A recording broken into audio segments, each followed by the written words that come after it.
lunch at Wendy's with Will Smith. What the hell did he eat? I think everybody ate the Wendy's single back then, right? Stuff and Frosty or no?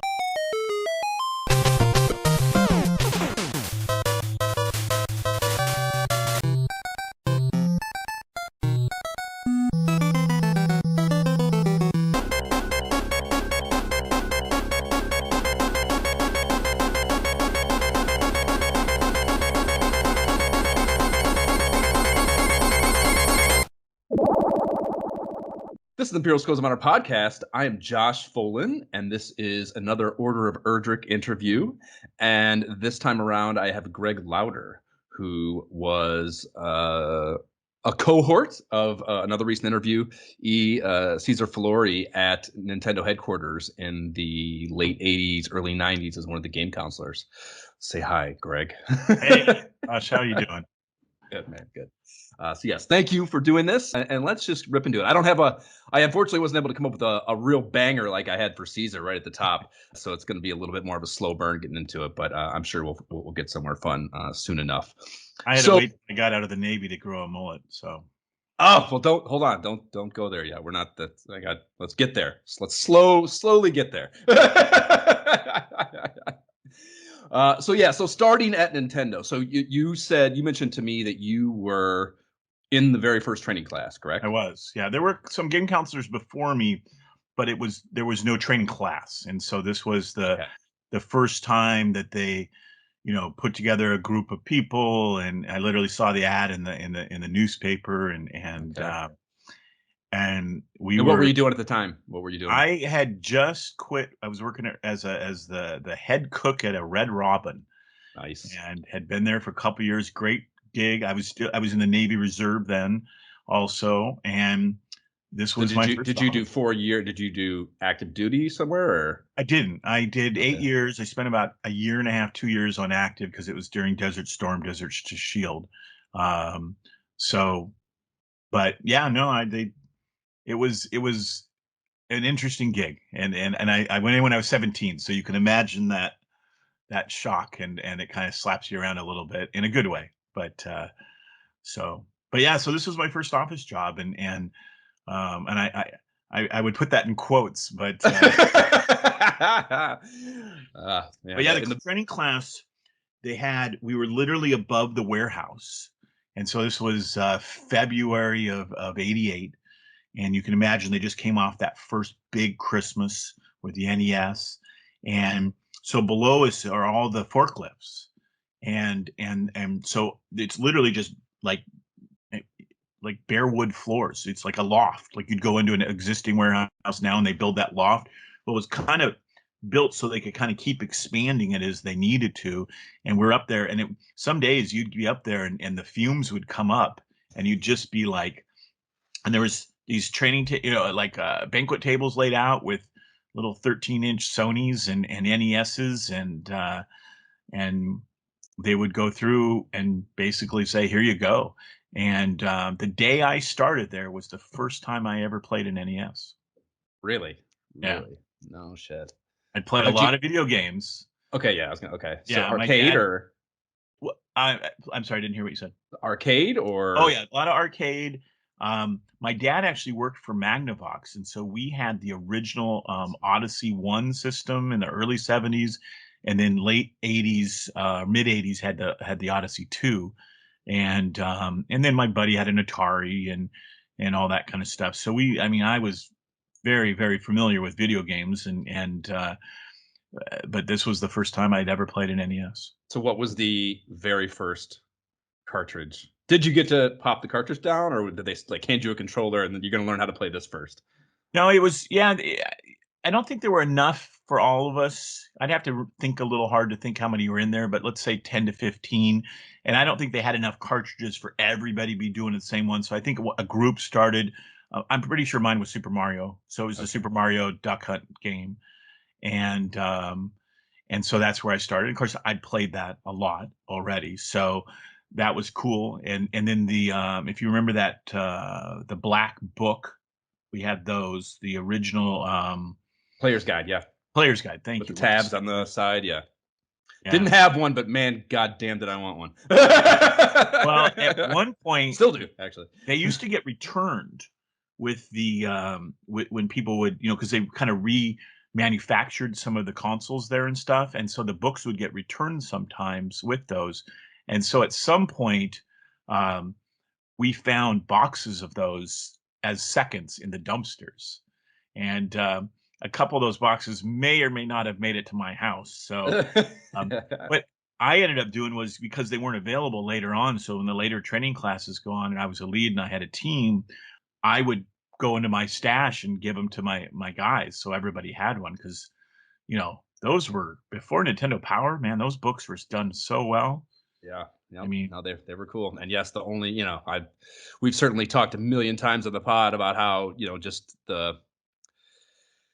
it's funny, actually. I've somewhat revisited this, I don't know, kind of feel with the I have a Quest, and I got on board with the MetaQuest headset at the 2 a few years ago now. So the weird and interesting thing about the Quest landscape, and it's changed a little bit now that it's become a little more mainstream and more people are getting them and stuff. So obviously more people are playing the games, and in turn you get more coverage and just kind of tutorials and walkthroughs and what have you on the internet. But there are games like the Shadow. I remember when I first got the Shadowgate VR game for the first probably 2 years ago now, and I got stuck on something that it wasn't even necessarily like a plot point in the game or a puzzle or something. It was just UI stuff, not understanding how something worked, and I got stuck.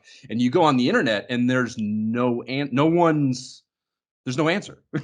And like, that is a very different world when you can't get an answer to anything immediately the second you start looking for it, and it's just so wild to think how far removed from that we are, and shocking when it slaps you in the face and happens again, I guess. Well, think of the underworld in Mario with I don't even know what it was, if it was 3-4 or 4-4, where you had to go top, middle, and bottom, and if you didn't know that and you made it that far in a game that you can't turn off. Yeah. I mean, it's a tough place to be as an 8-year-old, man. You don't get between a rock and a hard place as an 8-year-old in a situation like that, for sure. Yes, I've told many a story of how Batman, I think, is probably my lead one for it, the Sunsoft Batman game, of leaving that game on because there's no password system to it or anything, so you can't come back, and being at a certain place where you don't want to lose it, but you have to go to bed or go to school or whatever, and leaving the Nintendo on, but hiding something, like basically hiding that it was on and putting something in front of it, just so the off chance that mom notices and doesn't turn it off, you know what I mean, that it's still turned on. It's like out of total fear, or that there's no going back to it. Would unplug the controllers thinking the same thing you're thinking, and then as soon as they plugged them back in, it locked up. Right. Yep. Yeah. Can't handle that very well. Yep. Yeah. Well, that's why Baseball Stars that you and Caesar were talking about, and maybe this will segue to some sports stuff. That's why that one was so great, having, what originally the Zelda, or actually I think didn't Dragon Warrior first had the battery in it, and then Zelda came before it, but roundabout same time. Yeah. Yeah. I mean, having that in there for Baseball Stars and your teams, last time I plugged my cartridge in, probably been 15 years ago or so, but the battery was still working. All of them. We talk about that all the time too. It's funny. We found articles. Actually, you know what? That issue 20 that we just did of Nintendo Power, they did a really cool feature in there where they talked about the MMC chips and how the development of them from the 1 to the 3, or the 1, 2, and that was Punch-Out was the only game that ever got the 2, but then the 3 was Super Mario Brothers 3 and some of the kind of second gen games, and then they eventually got to the 5 for like Castlevania 3 and what have you. But they talked about the functionality of those, but they also talked about the battery saves, and they mentioned that at that time that their projection was that they would last about five-ish years, those batteries. And yes, I don't have a single battery that's failed on me. I've heard stories of them failing, but I have, I don't know, 40 NES carts. I have a bunch of Genesis games also with battery saves, and none of those things have ever failed on me, which is wild, Absolutely. You hope when I pull it out the next time, so that's good. Right. So I actually didn't. I would mention to Caesar too. Baseball Stars is not. I was a big Bases Loaded 2 kid. Yeah. Me and my uncle would play a lot of that, but that was password based. It didn't have a battery save, so I didn't realize that Baseball Stars had a battery backup. That's very cool functionality for a sports game of the time. That was the whole thing with Super Tecmo Bowl was that had a battery in it, and that was a game changer for a football game, playing a whole season, and et cetera, et cetera. Before we get into sports games, though, actually more about the start of this. So, Sure. do you have your binder? I don't think I do. No. I Think have is not definitive. no. I have been contacted by a lot of collectors throughout the years. There's not too many Louders out there, and have had great. Have sold some stuff throughout the years, and also have, still have my game counselor jacket sitting in the Okay. closet here that I wore on the Power Fest. Wore out my Power Fest jacket. That's the one thing I've never seen come up for sale is our Power Fest jackets that were black and stuff. And I wore that every day for the next like 5 years. Yeah, Awesome. afterwards. But so somewhere in the back, and I'm pointing back, in my storage, there is a box of stuff, and most of it is probably the first Nintendo World Championship based, and I have a little eBay thing that tells me every time some of that stuff gets sold, and so it's getting less and less every time, but it's part of it's just trying to get to that stuff and trying to find it, and it all kind of seemed to make it in one box and stuff. But I'm pretty sure I don't have my binder. Okay. Okay. Well, that is unfortunate to hear. With did and this is something I think is that having talked to Caesar, and he kind of mentioned that with his like part of his training process was building that, Yeah. and I don't know, I guess I didn't really glean whether that was like a mandate or whether it's something he just took upon himself to initiate. But I'm curious whether that was something, and honestly, kind of generally, maybe knowing, being that you guys have known each other for a very long time, and I'm sure you've traded war stories, the differences between, at least that you're aware of, his training experience a year-ish after yours, and yours Yeah. being the very first one. I'm presuming there was some development there. Right. I mean, Yeah. I helped train him, so Okay. it was and where I really I'll kind of work that backwards to answer your question. Where I had really good and everything was they would send when they got through some of the actual games and things they would send them, and then they also did it for us to go.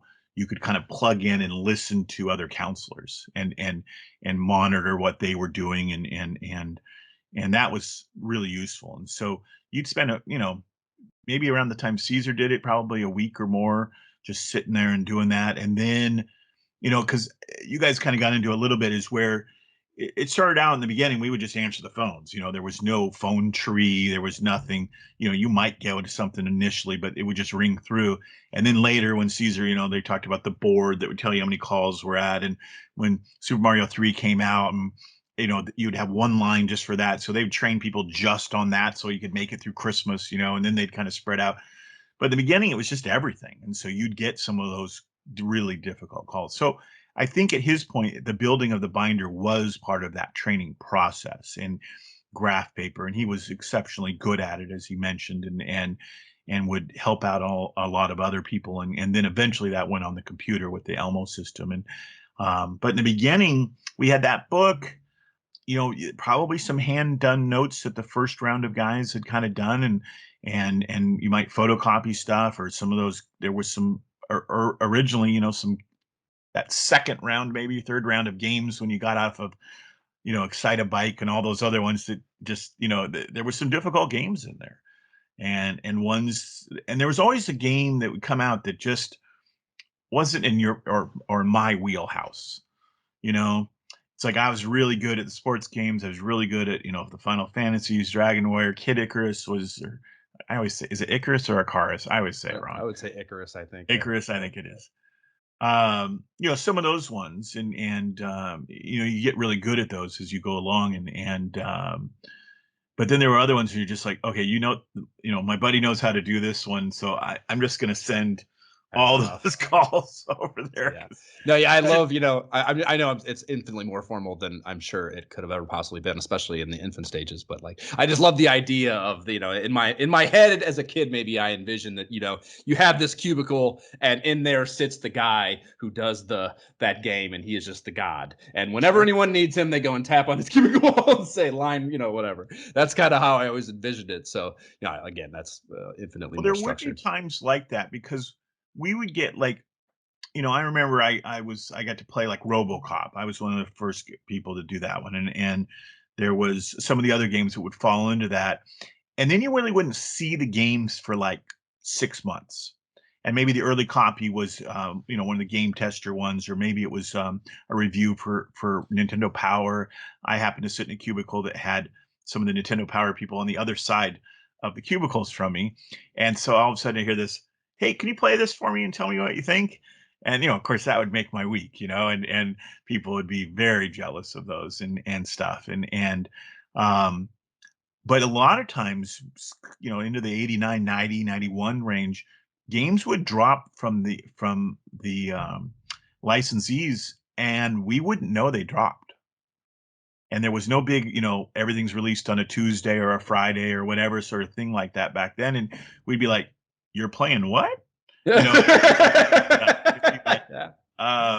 and then that's when I'd go, "Hey, Greg, didn't you test RoboCop?" And yeah, okay, so be back and be like, and and then a lot of times we just have to refer them to SNK or whomever the game made the game, and our thought being that if they got enough calls, then maybe they'd send us the games ahead of time because they got to the point where they really relied on us. And I knew that even more because I know I'm jumping ahead here, but just a full picture. After I left Nintendo, I went and worked for Square, and so Cool. I knew how it felt to be a licensee and to have that. And that was right before they closed up shop. I went back to Japan, but you know that was kind of a full circle time to really realize how important that game counselors were to not just Nintendo.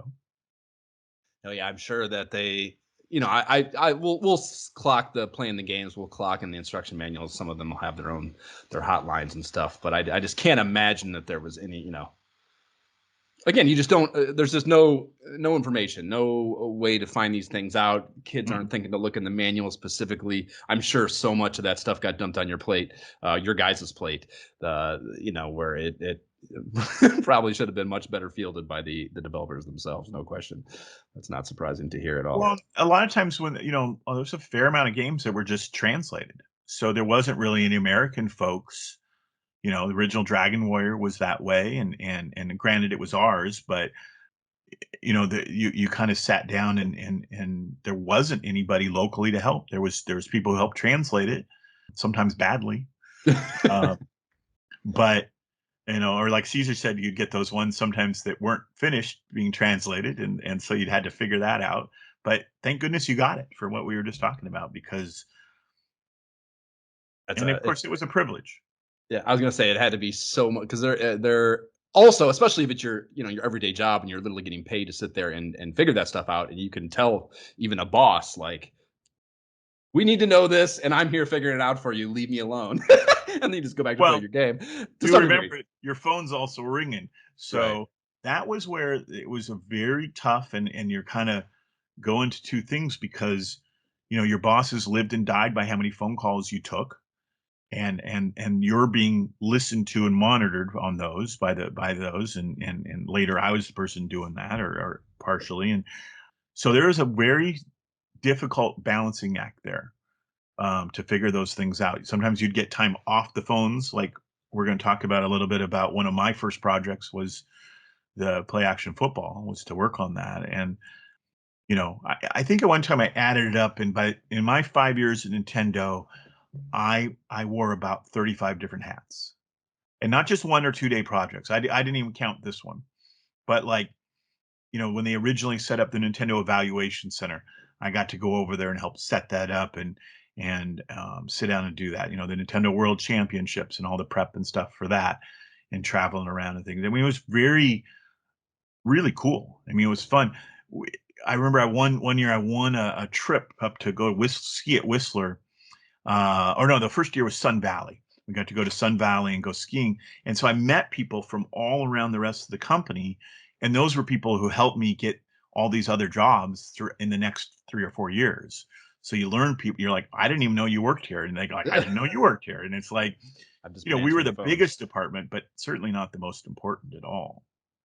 Did you feel, because you know you're rather young, and I mean, I guess it's kind of dependent on how dependent you felt on the job itself, and how or fear of losing it because you liked it so much. And I don't know. I guess I really haven't asked that either. But at least at the time, I'm sure in hindsight, it's a warm thought. But in the moment, it's a job, no matter how you slice it. I'm sure to some degree or another. So, did you feel a genuine pressure to meet those numbers because you either relied on or really cared for, or whatever the impetus would have been, not wanting to lose the job? Or was it something that because I know I had a million jobs in my youth that I didn't give a fuck about. So where did it fall on that spectrum, I guess, for you? Oh, well, in the end, again, working backwards, it's why I eventually got fired. And because I had worked my way to the point and had enough seniority and enough. I guess my final title was an assistant lead, and my boss was Jeff Waite, who's a great dude, and Jeff and I kind of worked a little bit opposite schedules, so we covered our team who worked all sort of different schedules and stuff, and it got to the point where I was off the phone, working, taking care of the team, doing that monitoring I was talking about, assisting, training people, doing some of these other little projects and all that sort of thing. And then all of a sudden they come back and like, oh, no, we need all the assistant leads to be on the phone like 10 hours a week. And we also had this little desks that we kind of were like a help desk for all the counselors and stuff that we had to man. And they always put us there. And then like 3 or 4 months later, now all of a sudden it's 20 hours a week. No less than any of the other duties. I still got to man that booth, a couple hours a day. I've still got to work on these other things. But part of the reason I pushed to get promoted and stuff was to get off the phones. And so then, you know, I just didn't want to talk to any more 8-year-olds, and it wasn't anything personal. I was just kind of burned out. And then also because I'd been off the phones for the better part of, at that point, 3 years, I wasn't as up on the newer games. So now I kind of feel a little bit like a moron. I mean, I know enough to kind of get by, but I'm also the one they're coming to answer the questions, not as much about the games. It was both sides of the customer service thing. There's really three sides: the Nintendo Power, the customer service stuff about getting their stuff fixed or helping them set it up, and then the game counselor end of things. And Nintendo Power was mainly like subscriptions and stuff. And so that's anybody that's been on a call center job, they all kind of hit that point where you just get burned out, and you're just like, and our boss's boss was a person named Sandy Huffman, who was great, and Sandy was and still is a friend of mine, and she just was like, hey Greg, you're gonna have, like her hands were tied too, and so there wasn't much you could do. And it's like, so I started looking for other jobs at Nintendo and didn't make that transition. Like Caesar just got the heck out of the department. My roommate at the time, we just weren't roommates right before that. He'd been over and he was in the correspondence. You were talking about all the letters that the Sega people got last time. We had a whole correspondence department that was crazy. Okay. So not to get all real, but and then my next, like 5 out of my next 6 jobs were all call center jobs. So go figure. Not playing video games. Did you, since you stayed kind of in that realm, you get into a new job and you're able to kind of like gauge how this management or company or just the industry in general views your previous employer? What was the view of what Nintendo was doing over there? Because I mean, this was, yes, like we said, these developers had their own little tiny game counselor divisions and stuff too, but I mean, there was no one doing even vaguely the scale that you guys were doing over at Nintendo. So what was the view of that if you were working in a similar work environment? is there a way for them to even aware of it? Did they have an opinion? I don't know. Just does that I don't even? remember that they cared much. I think it got me in the door. You know, I didn't have necessarily the higher level context that they would want. You know, this at the time, like, I mean, we literally did everything there as far as, development and customer service and shipping all the games out. So when a new game would drop, the only one in the company that had a forklift license was the president. So, we could tell we were getting new stuff in because he'd be wearing jeans to work that day. This is Howard you're And talking about, I presume, yeah? no, no, no, this is at Square when it was Oh, it's Square. Square. Yeah, Oh. no, Howard no, wasn't Howard wasn't doing the forklift anymore. no, no. Howard and had a good relationship. I got to go and speak for him a couple of times, which was kind of fun, to like a Boy Scout jamboree sort of thing. And it was me and I always forget his name, but he was the center for the Huskies football team when they won the national championships in '90. It wasn't Steve Ettman, but a guy across from him, and he went on to be a color commentator in the NFL. And he and I went, and nobody cared about anything I had to say, and because they got the championship football guy, and of course, and so Howard had me do a couple speeches for him like that, which I thought was cool because when we did do the Nintendo World Championships, we actually spent the time during the week training on talking and playing video games on time. I had one of those little Madonna microphones, or I guess Britney Spears now, and that was fun.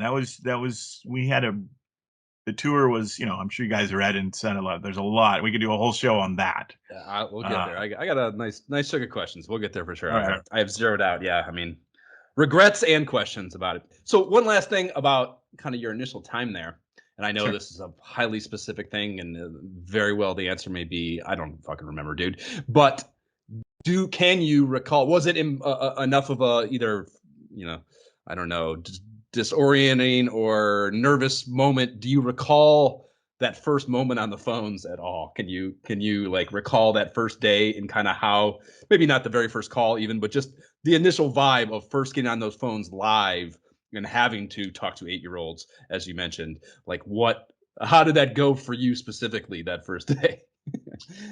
I remember the first week. I don't remember the first call. My dad was always had us answer the phone at home very formally. And so that part, the little spiel, like Caesar said about how to answer the phone, was very natural for me. I remember once I was done training and you're sitting there, and in the beginning, we had these really bad headsets that if you shuffled your feet, they would shock your inner ears. They were like early earbuds in here like this. And I remember having to work an earlier shift in the morning, getting there before anybody was there. And I couldn't figure out why I couldn't keep the headset on, because it was one of those ones that came under and had the mic. And finally, like halfway through the day, I think it was that particular desk didn't have one of those pieces of plastic down to roll your chair around on, an office sort of thing. And I remember, like, I went to my boss and was like,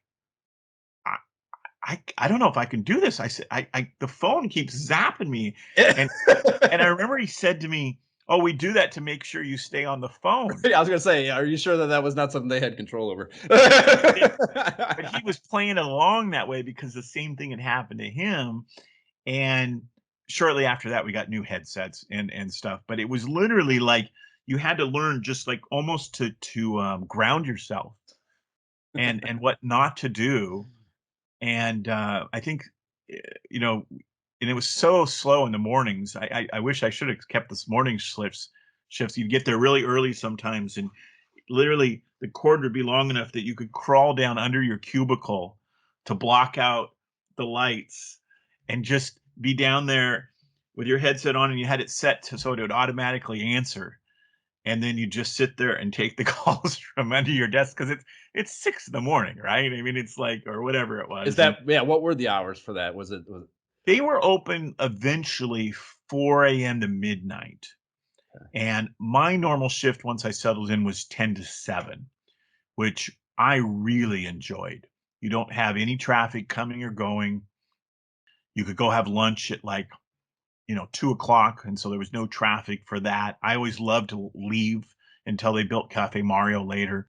I liked to, we'd go out to a pizza place or tacos or whatever. But then I got into the habit of just going by myself when I could, and just reading the paper and just kind of getting away from it all.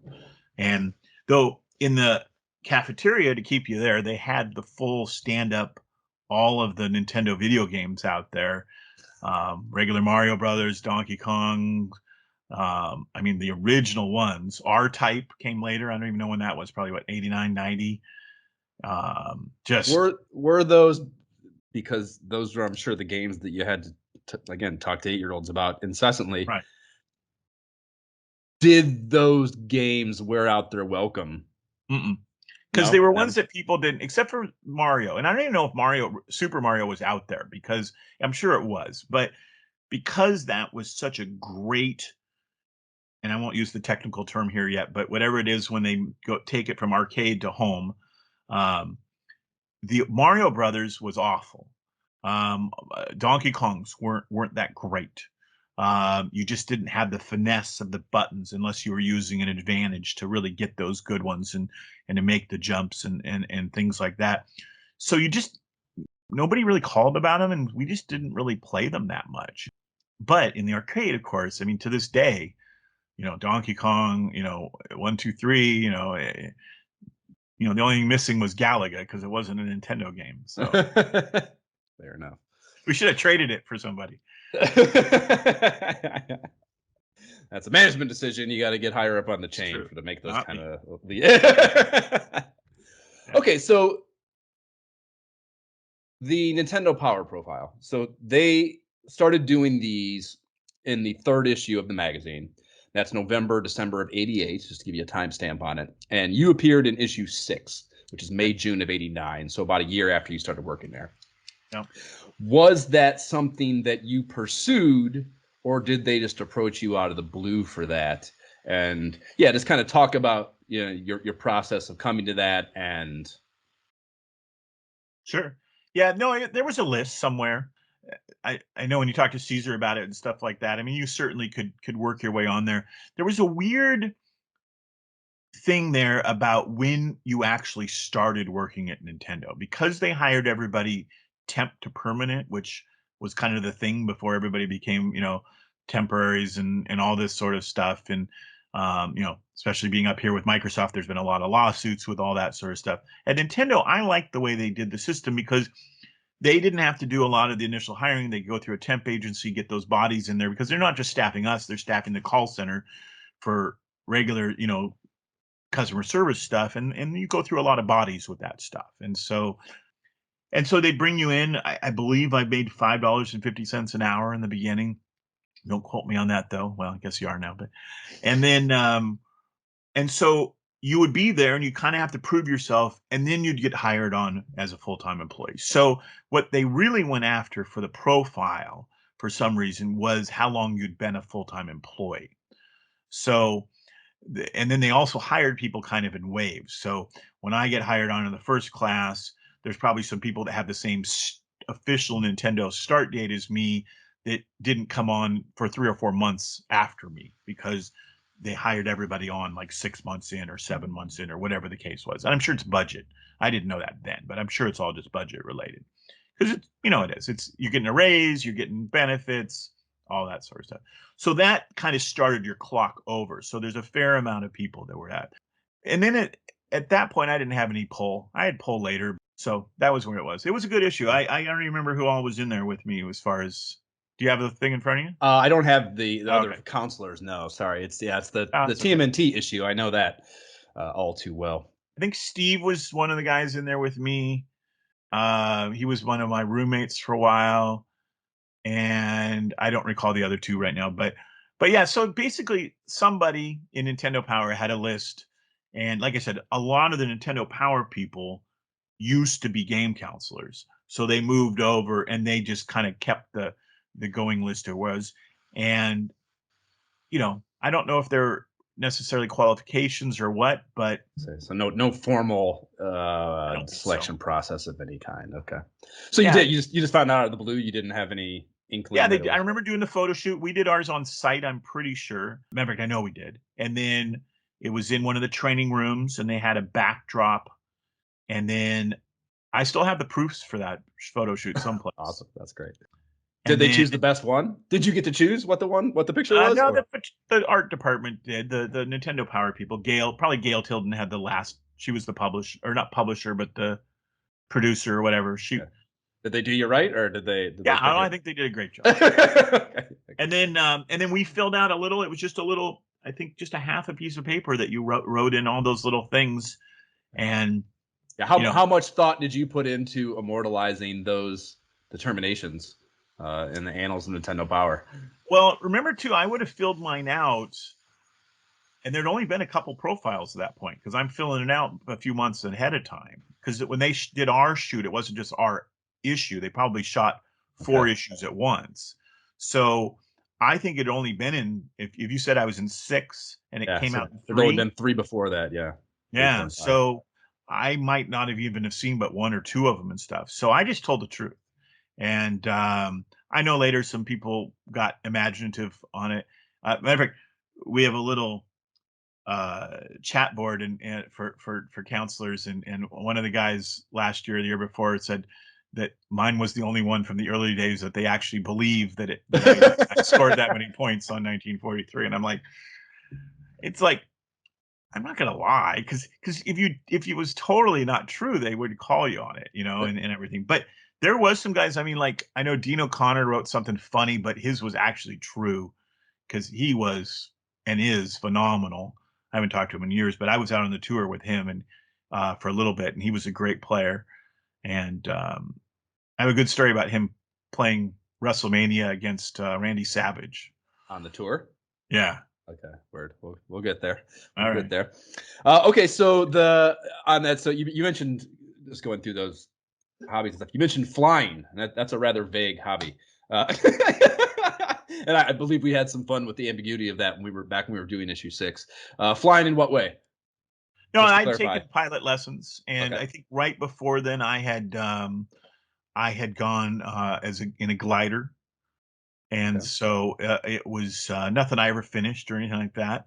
But that was something that was an original ambition of mine and stuff like that. And then I think then the reality of it hits, and you're like, oh crap, like Uh, you see those reels come up of the girl who loses her landing gear and she's on her first man, solo flight, and it's you couldn't just get me on one of those little bullshit planes for any. There's literally nothing in the world. I, I hate flying on a commercial airliner. I would never in a million years get on one of those little planes. I never thought about it until I had kids and had a kid, and then then all of a sudden you start thinking about it a little bit more. I don't think they had this year. The Amazing Race did a glider flight, and I was looking at it going, and I asked my kid, I said, "Would you go on that?" And they're like, "Oh yeah, I'd love to." And I'm like, "Yeah, I don't think I would anymore. I did that. I'm cool." Took my dad. He loved it, but it just I don't know. I love rides. I go on roller coasters, that kind of stuff. Me But too. Me too. But I'm I don't I'm need to I'm, get I'm in good. just some free form thing going flying through, rocketing through the air. I'm all set. Yeah, same with the balloon. Somebody asked about the hot air balloon the other day, and I'm like, yeah, Never. I'm probably okay. Yeah, I did this. I did a. I work in film is kind of my day job, and I did a project in Turkey in 2016. I've done a couple of things there actually, but the one I did in 2016, we were staying in Erdrick, which if you any familiar at all with Turkish tourism, which most people probably aren't, but if you look up like top tourist things to do in Turkey, in central Turkey there in Erdrick, they do every morning there's a million hot air balloon Hmm. ride things, and there's the like I can see it out my hotel room window every day. At sunrise, the sky is just full of all these colorful hot air balloons. So it's a big thing there. And some of the other cast members on that film tried to get me on numerous occasions to go, and I was like, that's not happening. There's no chance. I'm going up in a balloon. That's no way. There's no way. My best friend's from New Mexico, so I get the same thing from him sometimes about come on down. No, Like, all no, good. I love to look at them. Beautiful. I take a picture every time I see a hot air balloon, but I'm sure, good. right? Yeah, there's probably especially now you could have the same experience. Someone's got a video we could Google on YouTube in 4 seconds, and I could see all the same things from the comfort of my living room. Get it on your VR. Yeah, I could even do it in VR, exactly. And if that hasn't been done, then we should do that, and that we could probably make $1 million on it. So you mentioned the score, the 1.63 million score in 1943. Was that on a play where you sunk the final boss, Tadaku, and have you bested that score since? I did beat it, and that was at the end, and I have probably not played it on NES since. That makes a ton of sense, Greg. You have no idea how much sense I have wasted a lot of quarters though playing it. We've got a great arcade called Dorky's down in Tacoma that has one, and so yeah. But yeah, I had a store growing up that I had one at beforehand that was on my paper route that I could go play it. So okay. So is that an NES score or that was an NES score? Yeah, and okay, actually, I guess the early one would have been what 42 would have been the original arcade one. Yeah, which is 43 is much better. We actually just did a game app on it very recently, and I had never played 43. I thought I had, but it was 42 I had played, and 43 is immensely better than 42, but it's still hard as shit and not at all realistic to beat. I think I ended up, just so you know, that put our 2.04 million was my final score when we did the game, but I safe scum my ass off, which if you don't emulate, I know may mean nothing to you, but basically means safe stating throughout the play. so you know, when you die, you just load and you're like, right back to where you were. Oh, I know what you're talking. Yeah. So like Caesar said, we would challenge ourselves on certain days. With that one, if I remember right, you had to sync up because I wouldn't use any controller but the Advantage. And then I'd have this regular controller. I argue incessantly about how much better it is than the Max all the time with other retro nerds like myself. Yeah. But you could dial in the A button just right. And with that one, if I remember, you had to dial it in because you didn't want the burst. Yes. You wanted the constant. And God, man, you just pulled back some really ancient knowledge there. So yes, Mega Man is always that's so awesome that you cite that specific thing, having control over the fire rate of the turbo thing. Because yes, that is one of the huge advantages. And there are games, Mega Man's another one that's like this, where if you have it dialed all the way up, it actually slows your fire rate down for whatever it's just sprite population limitations or something, whatever the cause may be. But yeah, you want to have that control, and obviously the joystick is cool too. And that's not maybe great for every game, but that turbo control stuff is just for the time. That was my series. Mega Man was my thing. I know I'd have to look at the years, but up through probably 4 when I left. Was it for the Super? That was just. I think they got. Jay is much more. My co-host is much more of a Mega Man person than me. I played 2 and 3 plenty. I think they actually got 6 on the NES. Before I don't remember. I'd have to look, but I played a lot of them, and it was just. And then every time you'd look at it and be like, what are they going to do? And then, that stupid professor and all that sort of stuff. Do you realize this is Mega Man behind me, right? Oh, yeah. Your shoulder was in the way, but there you go.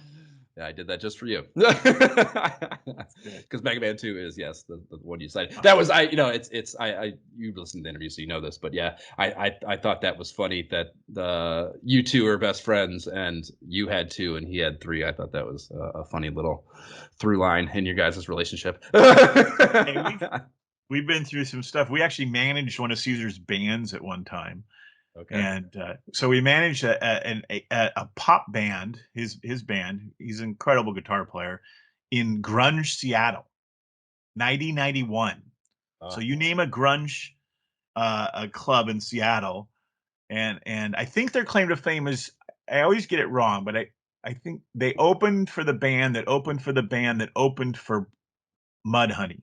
That means because Caesar was 16, 17, so to get him in there, it had to be before a certain time, and they got the first slot. And then we were at the Underground one time, and I can't remember if that was the Mudhoney night or not. But anyway, one of the guitar player broke a string, so Caesar played guitar tech and changed it out. But there was a couple of those in there where it was like okay, this is cool. You know, we get to hang out, we get to do Sure, this, yeah, and you're young man. people would Okay. just yell and scream. And my comeback would always be is when they'd yell at him and stuff, I'd be like, what are you doing here at 7:30 if you don't want to hear the opening bands? You know? And then one guy was like, I'm drinking. I'm like, Yeah. but they were great.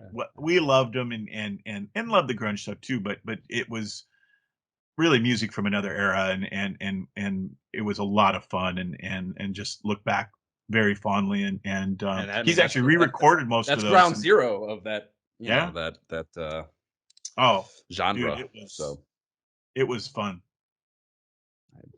little dot. One last one on the profile. Sure. Do you regret not having a mullet in it?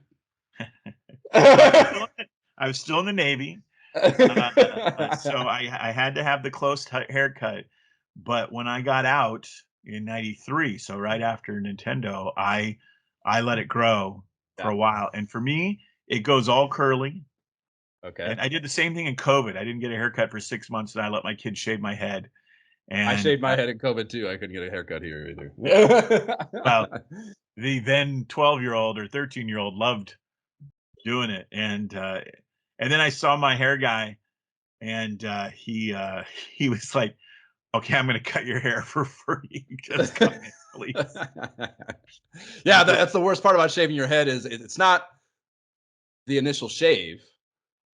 That's it's uniform, it's fine, it's very contour. Even if you're not a good bald head person, it's not that bad. But that interim period between getting back to some normal hairstyle of any kind and the shave is just you look like you Oh, know. there's me at 17 in boot camp, and they shave your head with the vacuum cleaner ones, Floby, and Floby. oh yeah, it was bad. Brutal, brutal. Did Caesar share that mullet counselor playoff stuff with you? I had forgotten that, but no, I don't think I did it. But I do remember him. No, no, no, no. It was not. It's not something Nintendo did. That's something we do for Although the you podcast. guys did it, Yeah, okay. I'll send them to you just for shits and giggles. Oh, okay, okay. You'll laugh, especially because Caesar's. Well, no, he's not. That's right. I don't think Caesar is in it. Yeah, he was in 20, so he's not in it yet. It was Oh, maybe the first 14 issues or something like that we took all the the counselors that had mullets and we put them in a bracket. I did this whole graphical layout and we gave them all nicknames.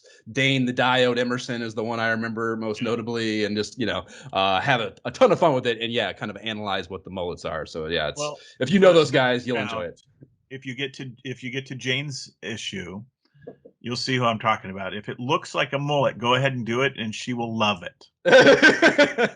I still talk to her all the time, and she's great, and so she would think it was hilarious. But Okay. we I'll went to send it over to you. Lollapalooza. We all went to Lollapalooza together, so there's your Okay. grunge moments. For sure, for sure. Okay, so let's get into the World Championship Powerfest stuff. So you told me you did 14 cities, and it was the back half of that first year, 1990, just to set the table for a listener. Middle, yeah.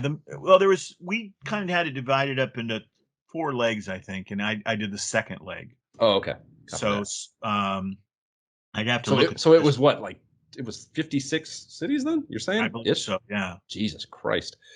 Did you happen to do Cleveland?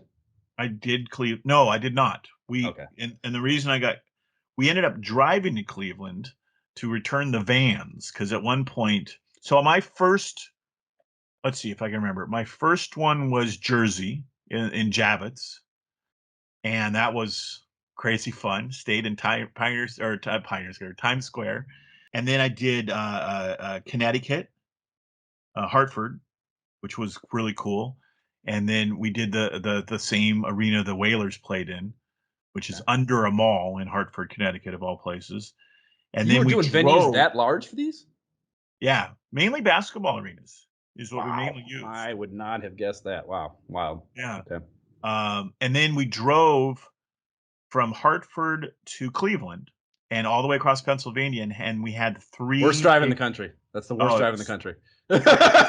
Nothing. Literally nothing. If you go the full horizontal length of Pennsylvania, it's the worst drive in the country, in my opinion.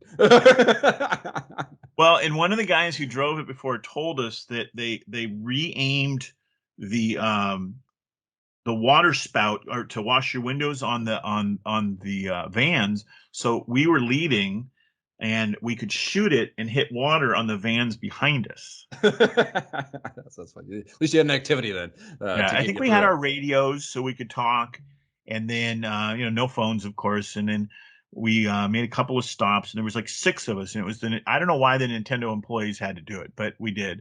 And so we drove across there, went to Cleveland, and returned the vans, and then flew to Chicago. So the next one was Chicago, and that was out at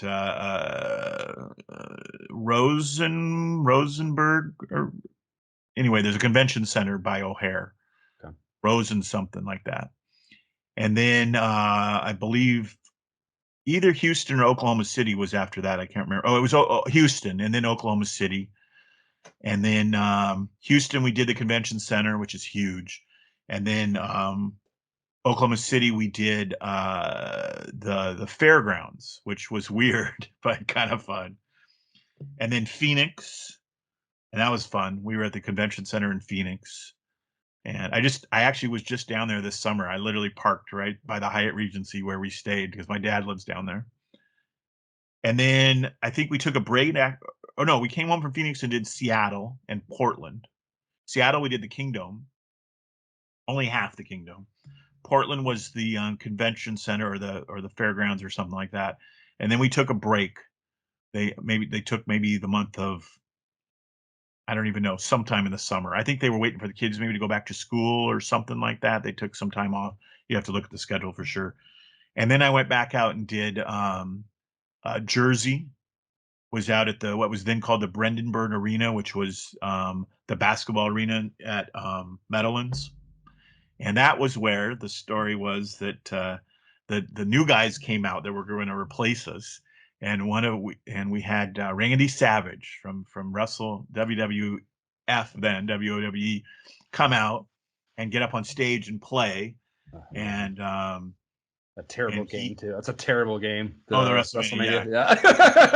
I mean, there were button combinations on there that were new that you never had to do before, especially coming off the ring ropes and doing so we get him up there. So I'm Randy's coach, and Dean is up there, and Dean's a little short little dude, and Terry's the game show the host, and Terry taught me. To this day, I make my living with a microphone, and so as an MC and a DJ and stuff, and doing weddings and corporate stuff and things, and Terry taught me all that. And Terry's just calling it and getting up there, and I can't remember who's coaching Dean, but he's up there, and and Randy Savage is trying to use the little regular NES controller, but his thumbs are all broken, so he can't bend his thumbs to mash the buttons. And so I'm holding the microphone up for him, and he's I'm going to all this good stuff and everything. And we had met him beforehand in the green room. He was amazing. And off microphone, he's like, "Dude, tell me what to do. What do I do?" And he's like the most normal sounding voice for it. And Dean's just kicking the crap out of him and stuff, and of course it's up on the big screens, and the kids are going crazy. And that's amazing, man. Yeah, I can't think of the exact title, but I'm sure there's probably not. It's probably not too hard to Google it up. But I found it wasn't too long ago, I suppose, because it's in my memory. But there's a video of him on like a public access interview show of some kind, very pre WWE stuff. He's a wrestler at the time, right? On some small thing or whatever, but nowhere near what he becomes. And it is one of the best interviews of a human being I've ever seen. Because he used to be a baseball player. Oh, I didn't know. Which I didn't know that either until watching this video. Yes, he was either at least semi-pro. He might even, I think he was in the minors for the Reds or something like that. He played professional baseball to some degree or another before he gets into this stuff. And I just cannot recommend it enough. Especially you have this personal connection. Yes. Yeah. Find it. It's probably an hour long. You won't be able to turn it off. It's an incredible interview. I watched his Behind the Ring and all the stuff about him and Miss Elizabeth and Hulk and all that sort of stuff. But I'll look that up, because you're right. I've had that connection. I have somewhere in that same box, I've got the game cartridge signed by him. Oh, amazing. And I think Dean got the box. And And then I grabbed a stack of his publicity photos, so I have some of those too, because they just were sitting there at the end of the night. But he was great, and I matched up the time frame to kind of when I watched the Behind the Ring about it, and he had been having some trouble financially and stuff, and so at least I hope that Nintendo paid him good money and got out there because they had some good stuff. I mean, my first two the first two shows I did in New York and in Hartford, that's when DJ Jazzy Jeff and Fresh Prince were out with us, and I got to my claim to fame until Will Smith became person incognito or whatever is I had lunch at Wendy's with Will Smith. That's great. In the Hartford Mall. What the hell did he eat? I think everybody ate the Wendy's single back then, right? Okay. The stuff, and he was telling us Frosty or no? Frosty or no? I don't remember. I do remember him telling us about this movie or the TV pilot he had just shot. Okay. Called Fresh Prince, or they didn't even think had a name, but he said they were kind of doing it about him, and that was cool. I mean, yeah, that's for sure. He and Jeff were great. Jeff was really good. Very cool. So okay, so the second leg. So did you got off of it and then they brought you back for the Universal Studios portion? To train the new guys. So the whole tour was on a break, probably a month, and then I'm, back to doing my other job and then going back out. And I think we did Jersey and then Norfolk, Virginia, someplace in Virginia, and then they brought me back at the end. They let the tour manager and some of them they asked for their favorite people, and those their favorite ones, the game counselors from the tour, got to go back for the Universal Studios for the finals for Universal. Okay, yeah, I thought you were saying that they did that in the middle. I was like, how the hell did that work? Okay, that makes a lot more sense. So then another 3 or 4 months, and then I get to go back to Universal. So Tim and I went down, and all these legs I did with our lead was Tim Dale, who is a game counselor who unfortunately passed away a couple years ago, but was really, really good dude and was a good leader and hipper and cooler than and better looking than anybody else as far as the game counselors go, and never would have let you know it. So it was a pleasure to be out with him. So did you befriending him? I was going to ask, how did you end up being one of the tour participants? Like, was that something knowing him or befriending him? Is that how that came to be? Or I don't think he got to pick the team. I think that's back to that seniority kind of thing. People that they knew they could trust. People, and they kind of asked if you could do it. I'm sure if you were married and had kids, you probably wouldn't want to. There wasn't too many folks like that, but there were a few. And so they were looking for a good, they didn't want all leads and they didn't want all, young people. So they were looking for, at that point, say they're putting that together in, say September of '89, maybe. So I'd been there almost 2 years. And the people that went out on the first leg were people that had been there, longer than I had. So I think that it was mainly based on seniority with it. And I'm not sure if that's, at the time it was very interesting working for a Japanese company. We haven't really talked about that very much and stuff, but it was, there were definitely some, there was a whole thing with the Mariners and, sort of, that's right when Nintendo bought them and all that sort of stuff going on. And man, I found there was very much a Japanese influence there, but it was all good. It was very much, let the people be the people. They threw epic holiday parties. I mean, they took care of everybody. We should have a whole interview sometime with me and a bunch of other guys talking about the holiday parties. You'll have to blur our faces though. Statute of limitations is probably not up yet, but awesome. But no, it was the style and the way they did it. I think was about promoting people and letting people, giving them everything they needed to be successful, and that's very common today. But I didn't feel that it was as common. Again, first office job, but even later on, I didn't feel like I was ever that micromanaged, though you'd think on the phones, you kind of are, but you have to do that. later on, as I worked at other call centers, I would be there in the beginning when it was just, hey, answer the phones. And then every one of them copied, I mean, not copied Nintendo, but kind of had that process where they're like, hey, we need to organize this somehow because we're getting too busy. We just, and you learn that now. It's all just about efficiency, you know. So anyway, I digressed off the good stuff. No, So what no, no, else? no. No, that's good. That's good. On those tours, there had to be kids because it's a competition. There had to be kids that were just absolutely fucking wrecked upon losing. Do you have any good stories of kids just losing their shit? I don't I don't remember that as much, but I do remember that there were kids who would come out in different weeks in different cities.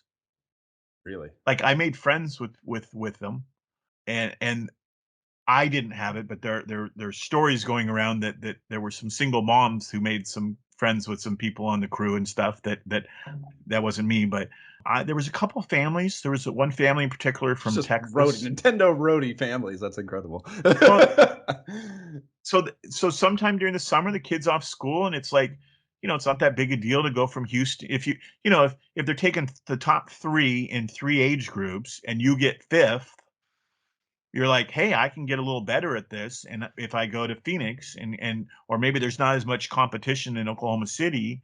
So there would be families that I'd get to see in a few different ones, and there was one guy in particular, Jeff, his last name's escaped me, but I would remember it if I thought about it. And they were just appreciated, you know, they said my kindness. They wrote me a little card and actually gave me a watch at the end of it, and that was real nice. And I just remember thinking, it was nice to see them. It was kind of fun to see the same people because we would go and work the floor. They'd tables come up, they'd come up and we'd sign a bunch of stuff. And the original mindset was that we'd go walk around. But because most of us had been in Nintendo Power, we just couldn't. And so we would kind of set up tables and they'd come up and do it. And then all the Q&A and stuff, Terry would run it from the stage. And What would the so playing fields be like in the satellite cities? Well, like how big? How many kids were there?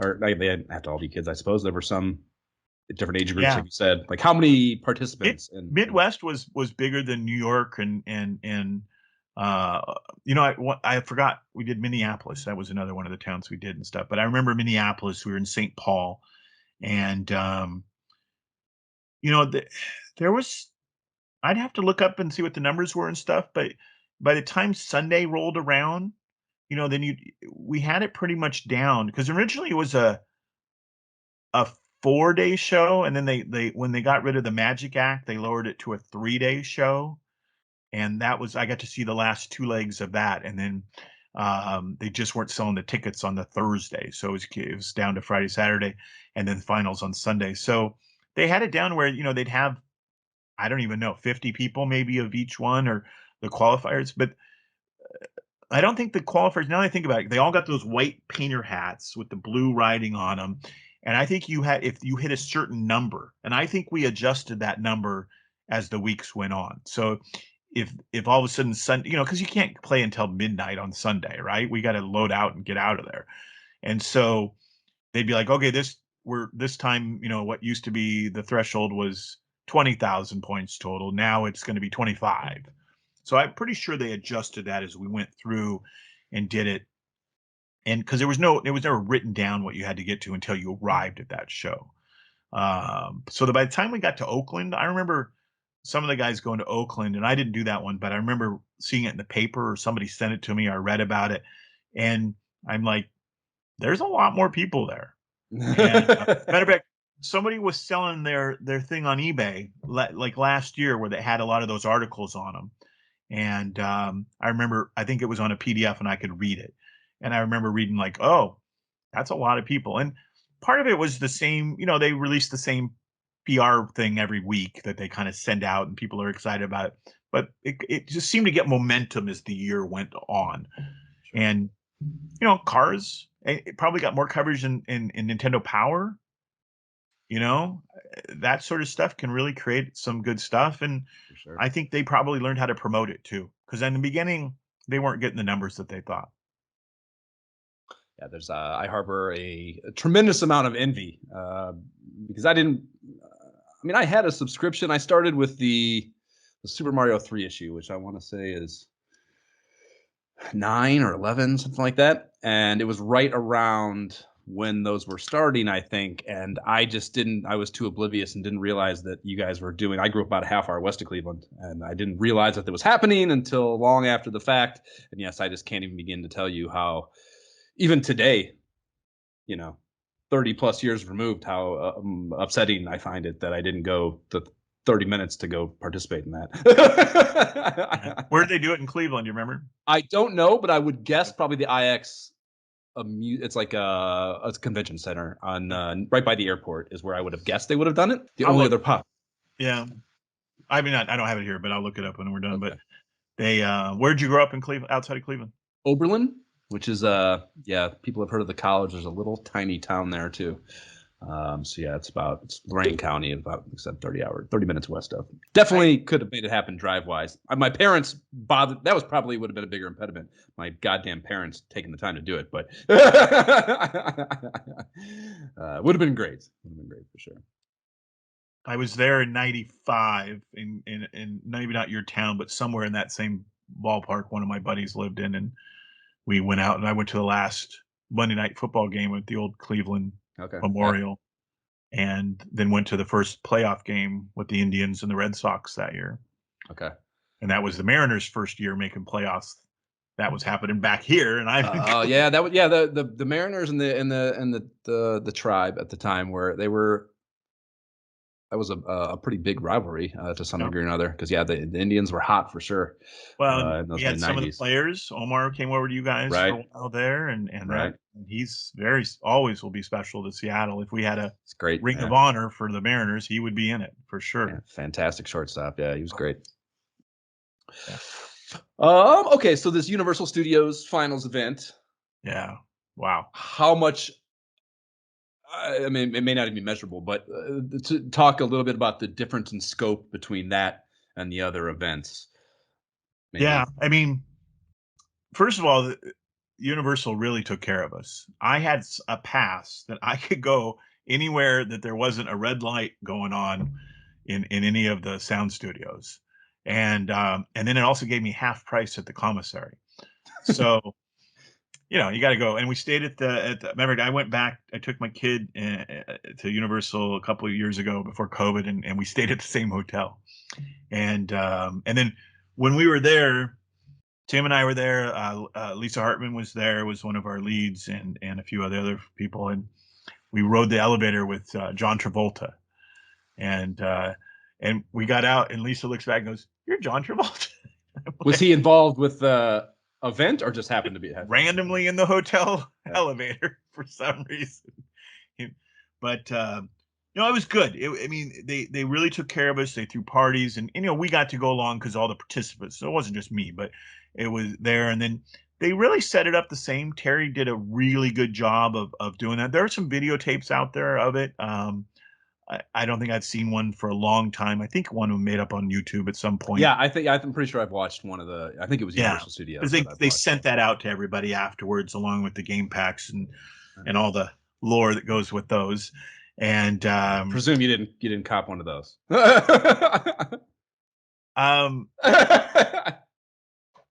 I can neither confirm or deny anything to do with the game. Okay. But put it this way, I got to play it as anytime I wanted to for a long time. So, but no, it was good. And that being said, we all took them and had copies to take them home and to practice them, and we were expected to be very, very good at them.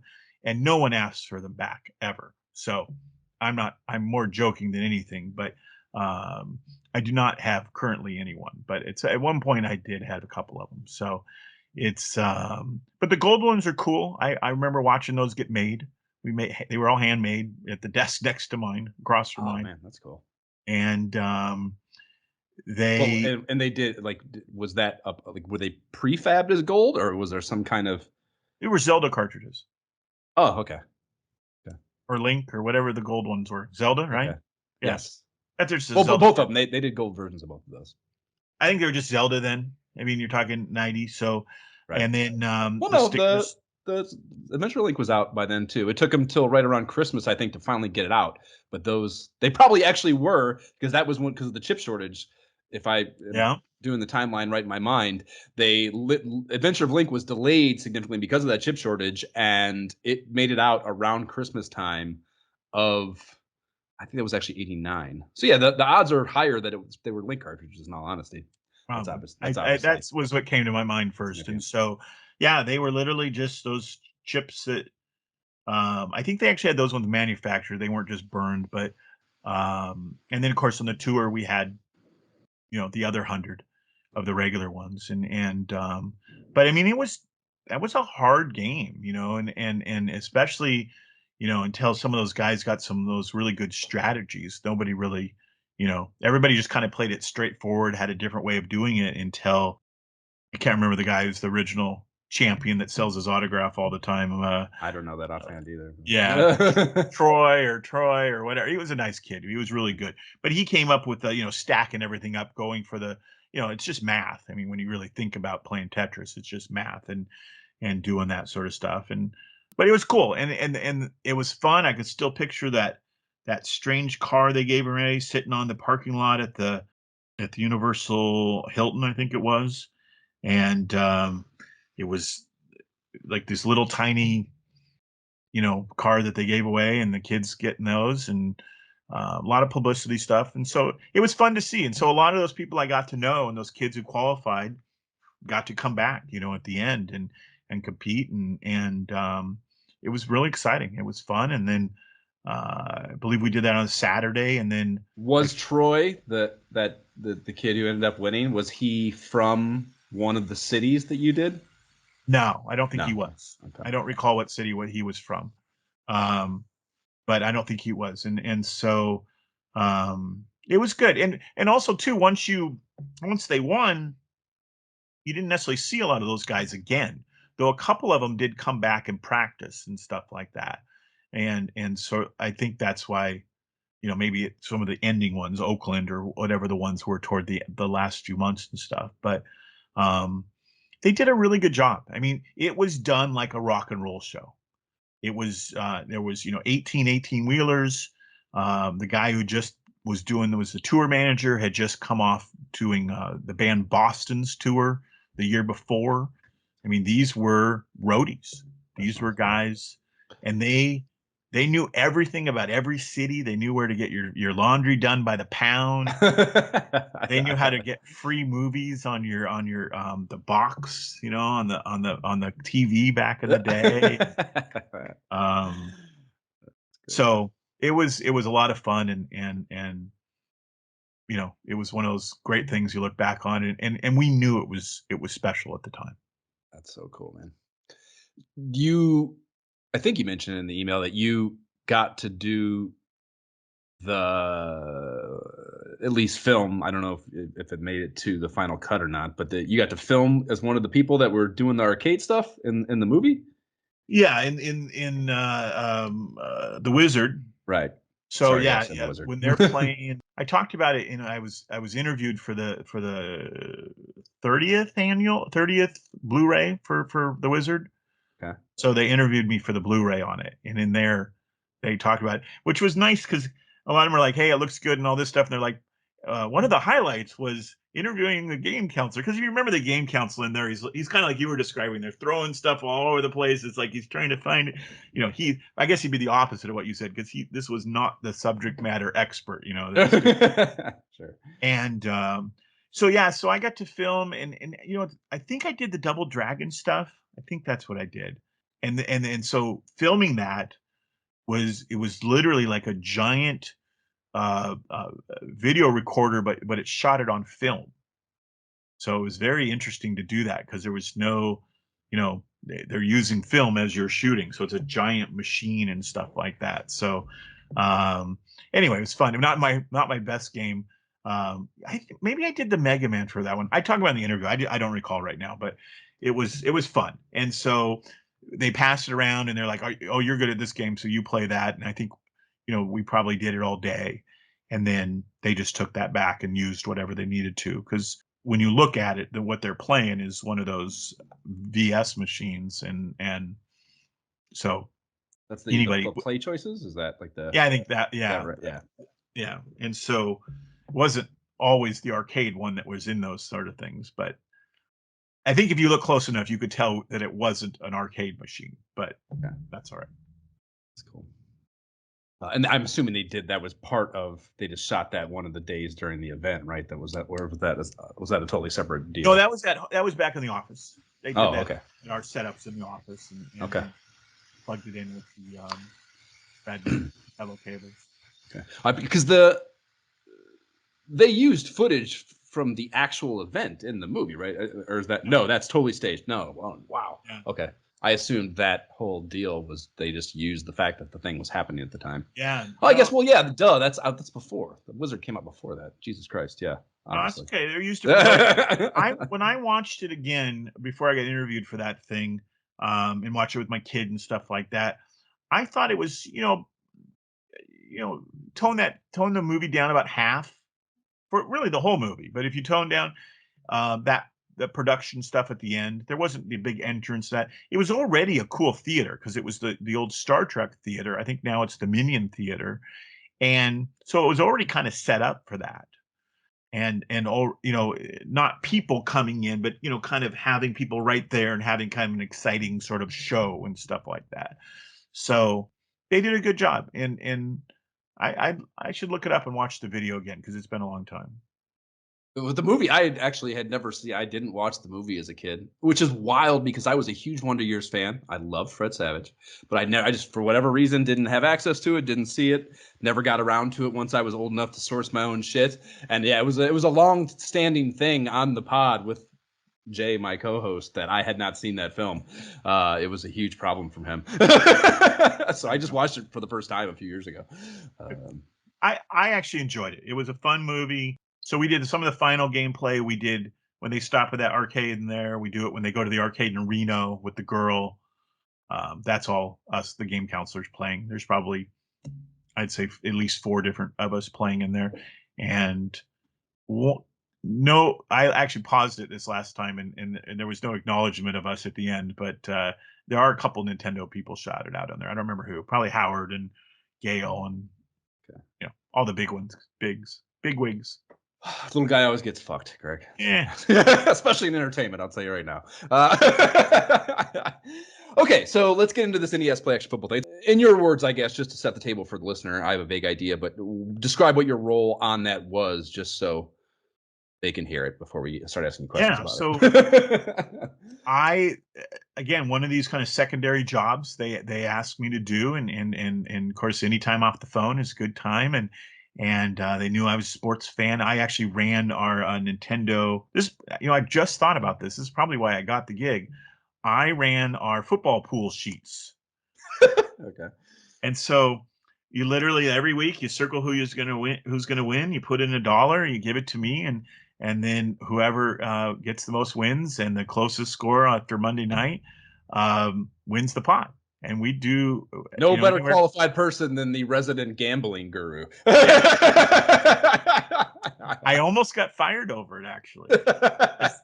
HR said it was illegal. I had gotten a heads up that they were going to be, basically confronting me about this. And so I went out at lunch and went to and found the state law and photocopied it off and took it back. And when they called me in, I think they were literally going to fire me right there on the spot. And I'm like, and I showed it to them, and they're like, oh, well, I guess you're right. And because I didn't make any money off of it. Only if you get a rake, right? If the house takes any money, is it have to be licensed and stuff. The funny part is the 2 people in HR, the underling that was kind of leading this sort of thing, she left the office at the end. The boss, who, as I left, handed me her football sheet for the next week. So obviously she was not in on there being a problem. She just, or at least not, maybe on the record. People, it was fine. It was, it didn't make me nervous, and I knew I wasn't doing anything wrong, and it was great. But so they asked me, they said, hey, we got this football game we're working on. I have always just called it NES football. I didn't even remember it was called Play Action until you talked about it with Caesar. And then they said we want to make sure that we, have the right players and the right teams. And so I actually went. They had a list of probably half the teams at that point, 10, 15, 20 teams maybe.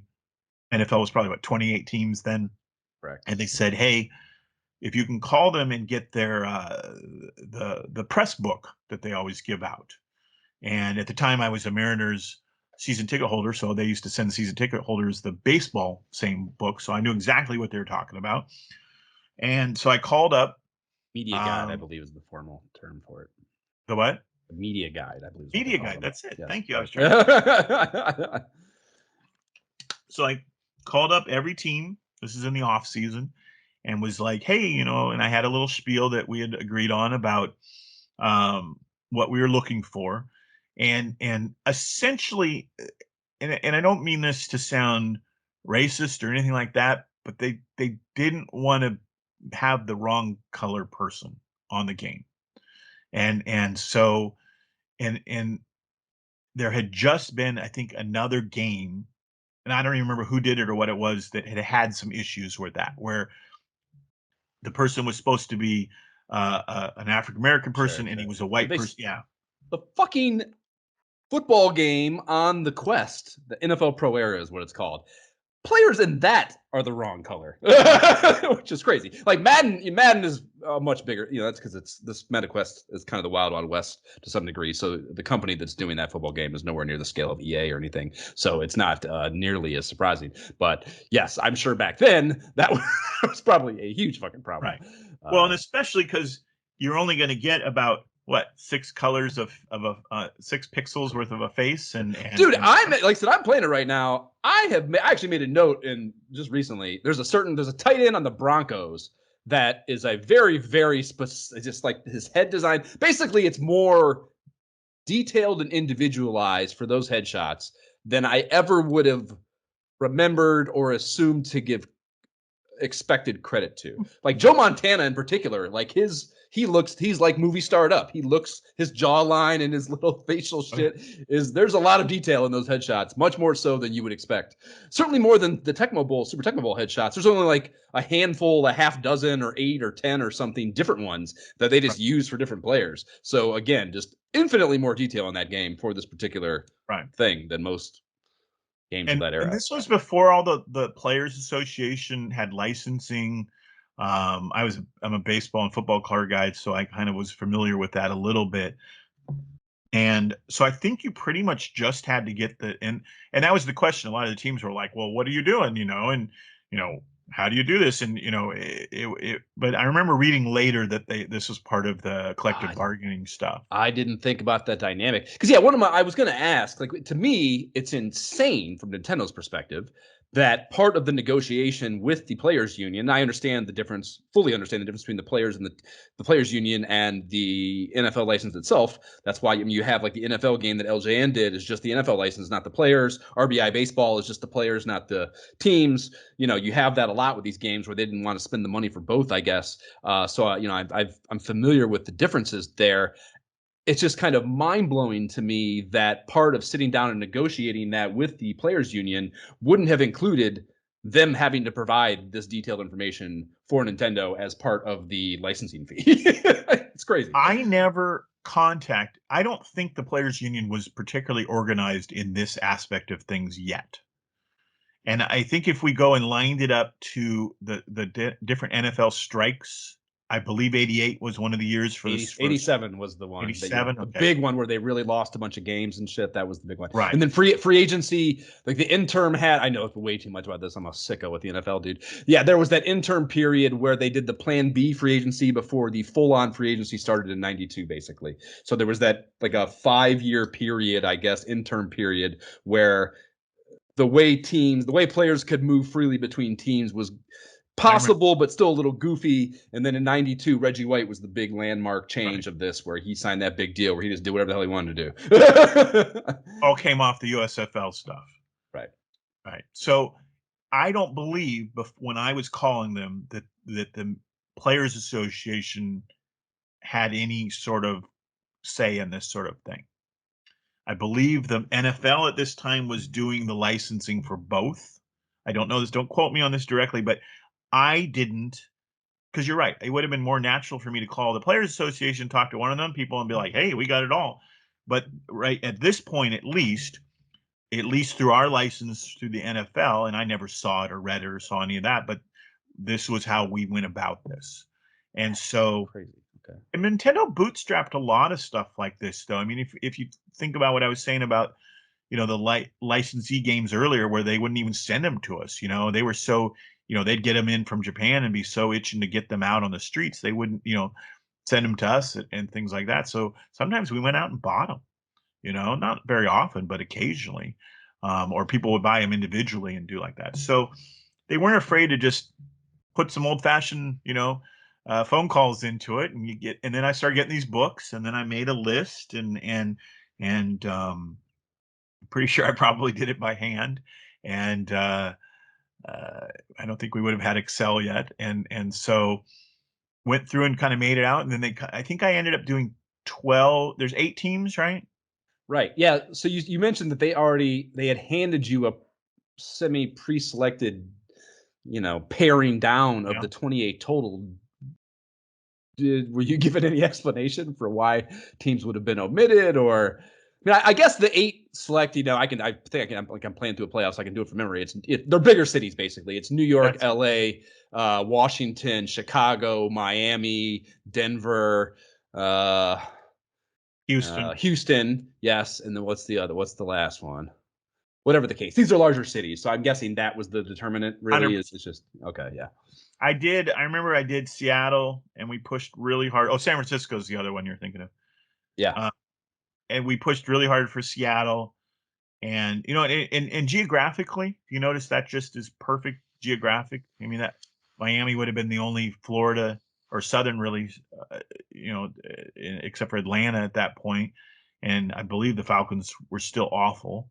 Mm-hmm. And so it covers a good geographic area, but that's what they mainly went with. And the Seahawks had never at that point hadn't been that good. They'd only been around for 12 years, 13 years. So it was Other than Largent, not much to talk about at the time. no. Yeah. Yeah, absolutely. Yeah. And so that was the main thing was just trying to cover the country. And I think if I remember, our license was just for 8 teams. Okay. So if you had more, it was going to cost you more. And this was, they were taking a chance with this game, because most of the games before this were just, Japanese games that were made, remade for American sort of stuff. I'm talking about from Nintendo. Maybe Punch Out would have been an exception to that, but probably was released in Japan the same time as released here. And even that's But an arcade port, technically. They obviously modified it to work on the NES, but that's an arcade game originally. you're right. Yeah. So that's a good, yeah. So that's the kind of thing where it's interesting that this was one of their very first, and we'd have to look at the list to see if what else had been before that. But as far as NOA releases, this one started here, and before that, I think all the games started in Japan. Yeah, Pretty had never thought about that. And honestly, American football, there's no really way to question that. No, the rest of the world can care less about that. So that's it. So you're blowing my mind a little bit, that because they don't have the team names, they just have the cities. So the idea that the NFL was involved in this directly, and it wasn't kind of a workaround to omit their I financial wonder, participation is nuts to me. there's no NFL license No. on it?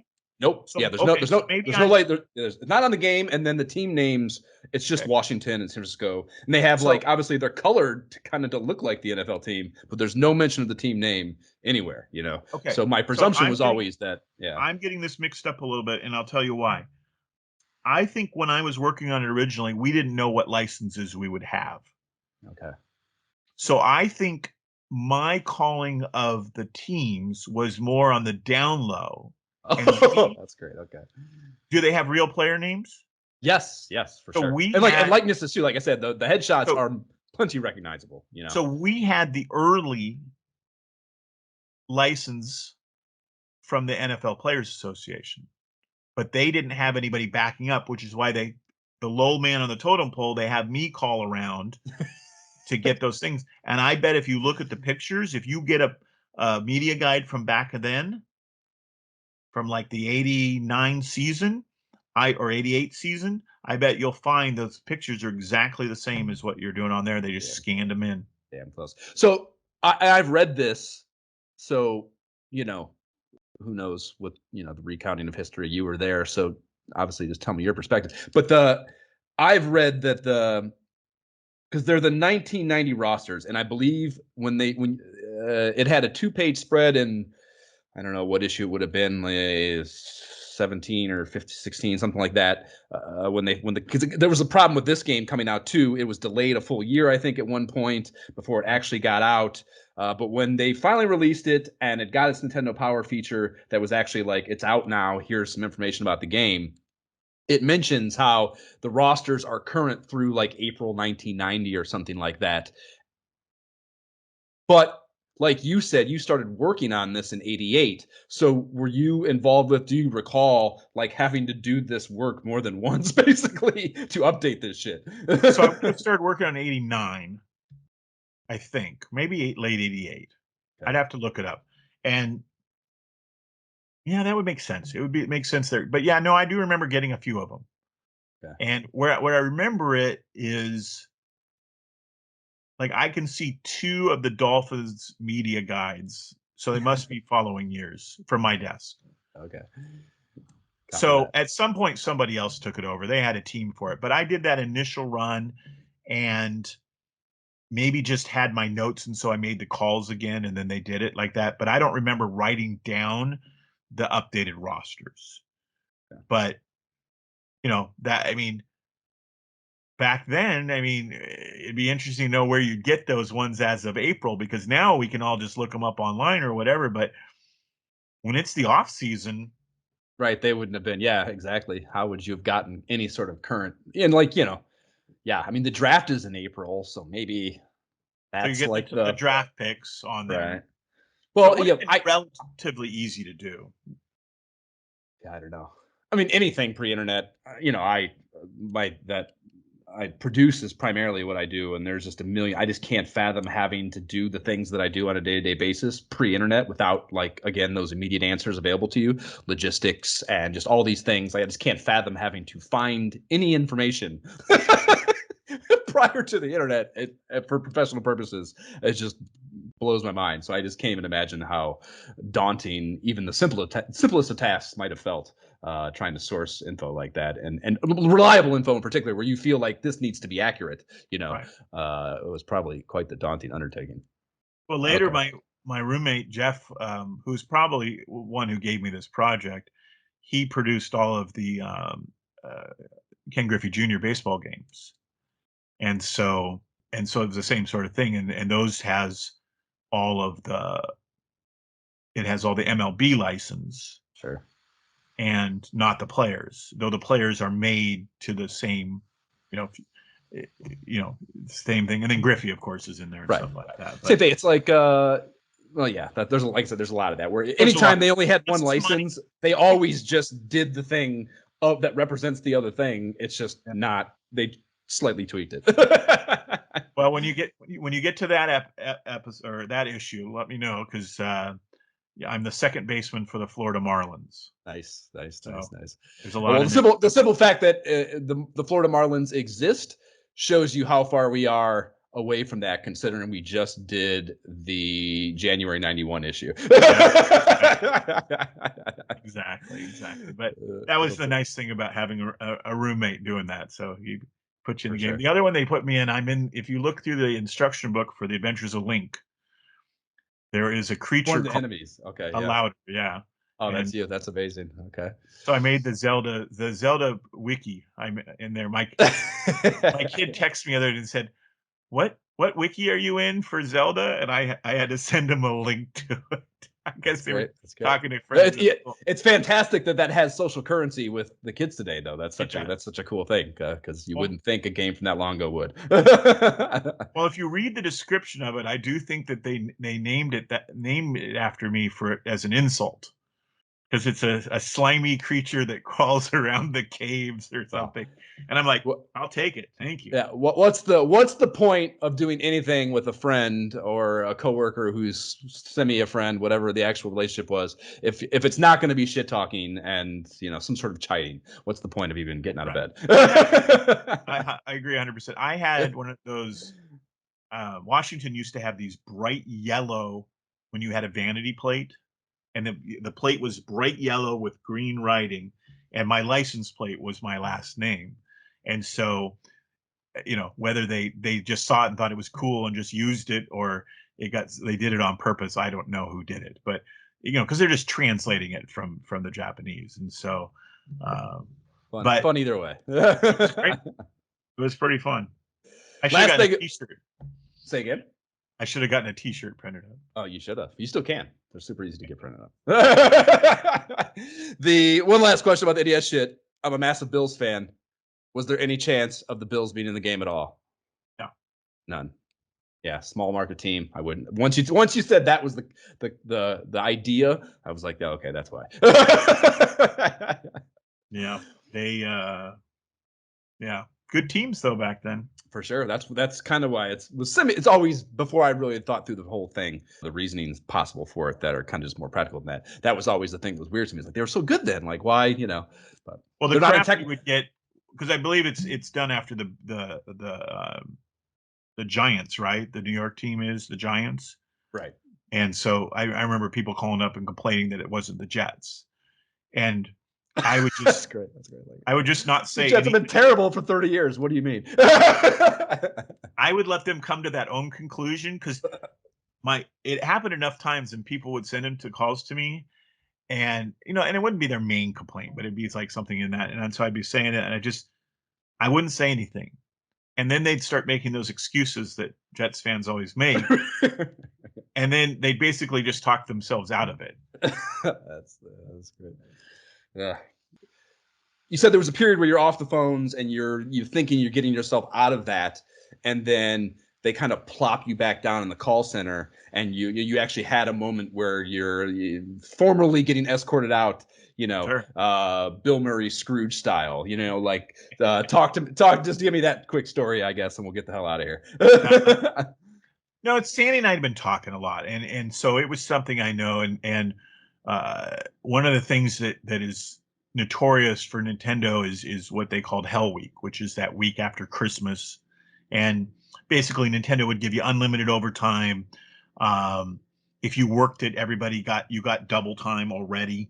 So I mean, I think people were making like triple time. It was some crazy thing like this, and Sandy was like, "Listen, take that week off. You're going to get paid anyway. Come back refreshed and make that push and come back."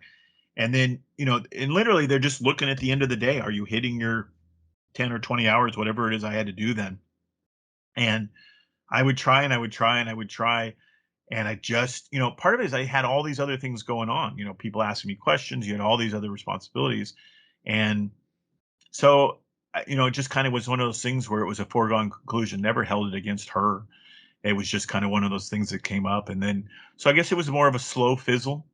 And then it was just like, hey, they call you in the office. And of course, at this point, I've still had the same desk that Caesar was talking about for, 5 years. And so I got a lot of crap. And so who the hell took it when you left? Do you know? Oh, I took everything. Yeah. No. Who took the desk? Oh, I don't know. That's a good question. So I'll tell you. I'll leave you one last story that I don't know why this sticks with me, but it was my favorite things. And maybe we've all done this in an office before. Something similar is, and you're in these regular cubicles, and because I was in the first run of them, we actually had the bigger ones, which was nice. And later on, some of the call center people were like, elbows to each other, and so at the end of ours, one of those walls that got built as they were building it out, there's one of these descriptive pictures, that you see in every office. That's just the wall art sort of crap. And sometime It's not, after it's not a cat hanging from the thing, is it? It's not. no, you can't even tell really what it is, right? It maybe is a potted plant, maybe it's a sunset. It's hard to tell. Well, at some point, I turned it upside down, and it sat upside down, and I got a chuckle after every time I looked at it for about 2.5 years. And maybe that last 6 months I was there, somebody came in and and in the middle, I am on another call, and they look by it, and it's some executive that I didn't know who it was, and they look at it, and they're like, "That's upside down." And they walk down, and there's no other one like it around, so you don't really know it's like that. But they walk down and they turn it over, and they look at us, and they kind of, we're on the phone, so they never, they want to be and they turn it upside down. So that night, I turn it back upside down, and that's the first time anybody's ever noticed that it was upside down, right? And so for the next week or two, it became this will of, you know, it the guy would come back by and come and turn around, and he got pissed and more pissed. And then till eventually a memo that Caesar was talking about was distributed to all 6 cubicles in that row. You had It to have kept basically that. Please tell me you kept that.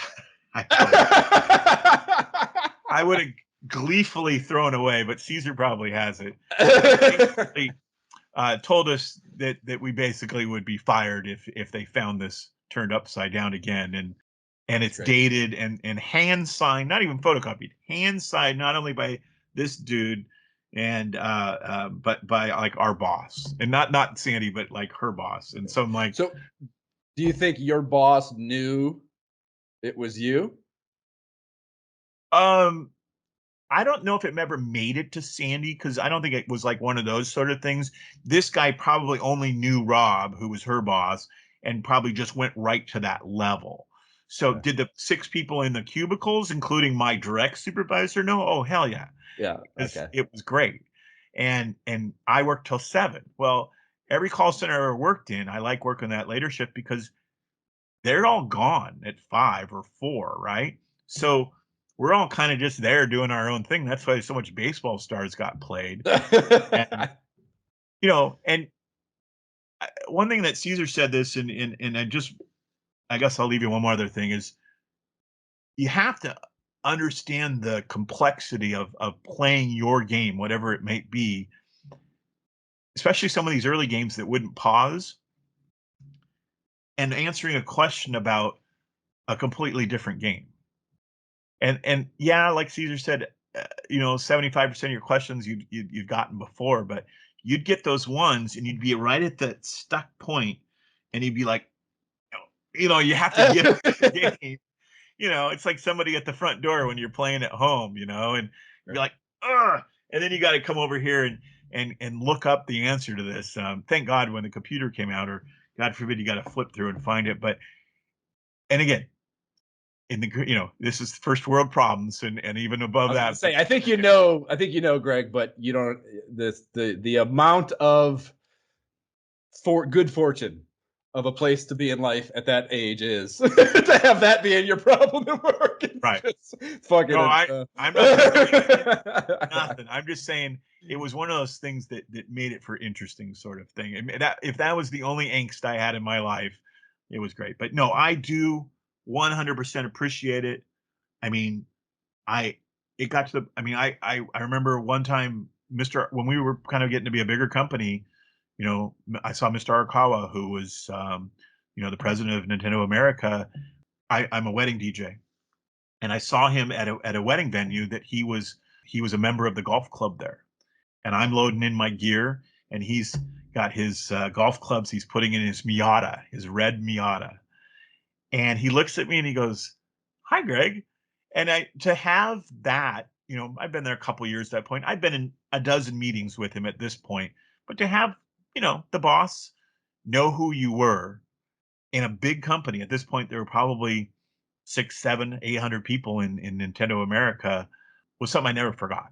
And you asked Caesar about playing other video games and other systems and stuff, and until I I got an Xbox, I never was unloyal. Never bought a Sega. Never did that. Always spent my money with Nintendo. And even now, the only thing I play is my Switch. and to have that kind of loyalty and feel that way 30 years later. It's cool, man. Yeah, no, that's cool. Yeah, it would probably be, I can see it being super tough with that kind of life experience to let go of it in any way, shape, or form. They were good folks, and we really appreciate it. So, hey, I love your podcast. I think you guys do a great job, and man, like you said, I'm gonna find an emulator and play me a little NES. Yeah, I did. There's a little bit of emotional startup cost with that RetroArch program I mentioned. Figuring out they're called cores, and you got to get that's like applicable for each game system. But once you get all that stupid stuff smoothed out, and there's of course YouTube videos to talk you through that 15-20 minutes of your life. Once you do that, it's seamless and a blast, and you just plug the controllers in. Your Xbox controller even will just plug in, and you can play with that right there, plug and play. So it's I can't recommend it enough. If you don't have a means of playing those old games whenever you want, you got to do it. You got to do it. Well, I kept one of my old analog big TVs to hook them up to eventually. So okay, and I got the little mini ones, but I definitely want to. Gotta do it the OG way, man. I have an NES satellite that I play with, so I can literally play across the room without having the cords draped off, my dog knocking the Nintendo off and stuff. So yeah, very achievable these days, even with the old school hardware. Cool, man. Well, thank you so much. And you're a better man than I. On the way out, I just stopped and told the boss that signed that piece of paper that I was the one flipping the picture up over.